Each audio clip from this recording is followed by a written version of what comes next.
Konečne som si to šupol aj dole tým onim. Teraz dole práve, že to je úplne, že ten náklon a úplne dole kopcom som dopadol fajnou. A teraz som zase dopadol len tuto k hore, len na zadné skôr. No jak ideme teda? Vyskúšame ten molpír? No, ne. Koľko je to asi? To není oné dlho. A je to také, že budem aj tlačiť hore, ale dole je to fakt dobre.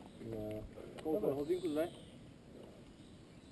Ja si myslím, hore keď si dáme 15 minút pauzu, za hodinu to máme otočené.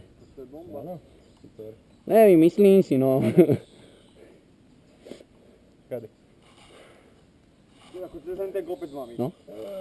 Molpír sa ruší. Toto je ten z tých menších. Ale ne, dá sa to, pohoda. To nevyšlapem. Ani sa snažiť nebudem.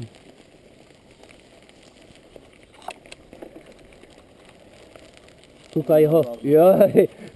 A ja, že ja si idem hore.